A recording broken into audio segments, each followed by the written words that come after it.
ভারতের পশ্চিমবঙ্গে বসবাসরত অনেক মুসলিম বাঙালিকে ন্যূনতম আইনগত প্রক্রিয়া ছাড়াই জোর করে বাংলাদেশের দিকে ঠেলে দিচ্ছে দেশটির কর্তৃপক্ষ। মানবাধিকার সংগঠন হিউম্যান রাইটস ওয়াচ HRW এক প্রতিবেদনে একথা জানিয়েছে। আন্তর্জাতিক এই মানবাধিকার সংগঠনটি মনে করে, যথাযথ আইনি প্রক্রিয়া ছাড়া কাউকে আটক বা বহিষ্কার করা মৌলিক মানবাধিকারের লঙ্ঘন। ১৬ জুন প্রকাশিত এক প্রতিবেদনে সংস্থাটি এই ঘটনায় গভীর উদ্বেগ জানিয়েছে। সংস্থাটির এশিয়া অঞ্চলের উপপরিচালক মীনাক্ষী গাঙ্গুলি বলেন, ভারতীয় কর্তৃপক্ষ পরিবারগুলোকে নির্মমভাবে বাংলাদেশে ঠেলে দিচ্ছে বা সীমান্তে আটকে রেখে দিচ্ছে, তাদের মৌলিক মানবাধিকারকে উপেক্ষা করছে। সরকারকে অবৈধভাবে মানুষ বহিষ্কার বন্ধ করতে হবে, যথাযথ আইনি সুরক্ষা নিশ্চিত করতে হবে, নাগরিকত্ব যাচাইয়ের জন্য বাংলাদেশের কর্তৃপক্ষের সঙ্গে সমন্বয় করতে হবে এবং মুসলিমদের প্রতি এই উদ্বেগজনক বৈরিতার অবসান করতে হবে। প্রতিবেদনে বাংলাদেশের সীমান্তরক্ষী বাহিনী বিজিবির বক্তব্য উদ্ধৃত করে বলা হয়, ২০২৬ সালের ১ জুন থেকে এখন পর্যন্ত ভারতের সীমান্তরক্ষী বাহিনী BSF-এর চালানো এ ধরনের ২১টি চেষ্টা তারা প্রতিহত করেছে। এই ২১ ঘটনায় শিশুসহ ২০০ জনের বেশি মানুষকে বাংলাদেশের সীমান্ত জেলাগুলোতে ঠেলে পাঠানোর চেষ্টা করা হয়েছিল।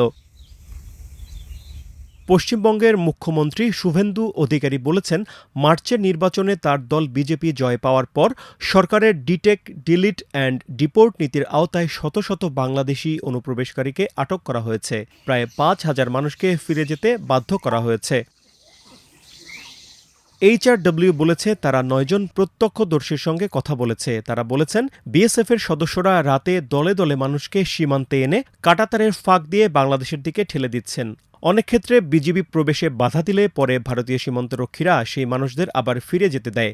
বাংলাদেশের উত্তরাঞ্চলীয় জেলা পঞ্চগড়ে ৫ জুন শিশুসহ ১০ জনকে বাংলাদেশে ঠেলে দেওয়ার চেষ্টা হলে ৭৫ ঘণ্টার দীর্ঘ অচলাবস্থার তৈরি হয়।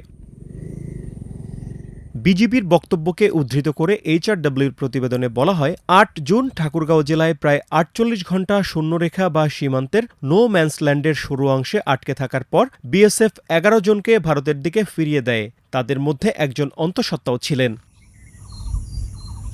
হিউম্যান রাইটস ওয়াচের প্রতিবেদনে বলা হয়েছে, মার্চে পশ্চিমবঙ্গের নির্বাচনের ঠিক আগে ভারতের নির্বাচন কমিশন তাড়াহুড়া করে ভোটার তালিকায় SIR আনে। এর মাধ্যমে ৯০ লাখের বেশি নাম ভোটার তালিকা থেকে বাদ পড়েছে।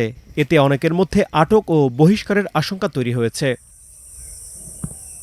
প্রতিবেদনে আরও বলা হয়েছে, আসামের মুখ্যমন্ত্রী হিমন্ত বিশ্ব শর্মা বারবার রাজ্যের বাংলা ভাষাভাষী মুসলিমদের অনুপ্রবেশকারী হিসেবে আখ্যা দিয়েছেন। ভারতীয় কর্মকর্তাদের দাবি, বিপুল সংখ্যক বাংলাদেশি অবৈধভাবে ভারতে বসবাস করছেন। তাদের স্বেচ্ছায় দেশে ফেরার জন্য সহায়তার প্রস্তাব দেওয়া হয়েছে। HRW-র প্রতিবেদনে বলা হয়েছে, তাদের সাক্ষাৎকারে অংশ নেওয়া কয়েকজন ব্যক্তির অভিযোগ অনুযায়ী তাদের পরিচয়পত্র, অর্থ ও ব্যক্তিগত জিনিসপত্র কেড়ে নেওয়া হয়েছে, যা কোনোভাবে গ্রহণযোগ্য নয়। হিউম্যান রাইটস ওয়াচ বলেছে, শিশুদের বহিষ্কার করা বা সীমান্তে আটকে রাখাটা জাতিসংঘের শিশু অধিকার সনদের লঙ্ঘন। এই সনদ অনুযায়ী রাষ্ট্রগুলো শিশুদের জাতীয়তার সুরক্ষা দিতে বাধ্য। সনদটিতে অন্যায়ভাবে শিশুদের স্বাধীনতা কেড়ে নেওয়া নিষিদ্ধ করেছে। কিন্তু ভারতীয় কর্তৃপক্ষ এসব প্রক্রিয়া অনুসরণ না করায় অনেক মানুষ দুই দেশের সীমান্ত রক্ষা বাহিনীর পাল্টাপাল্টি অবস্থানের মধ্যে আটকা পড়েছেন, যা তাদের মৌলিক অধিকারের লঙ্ঘন।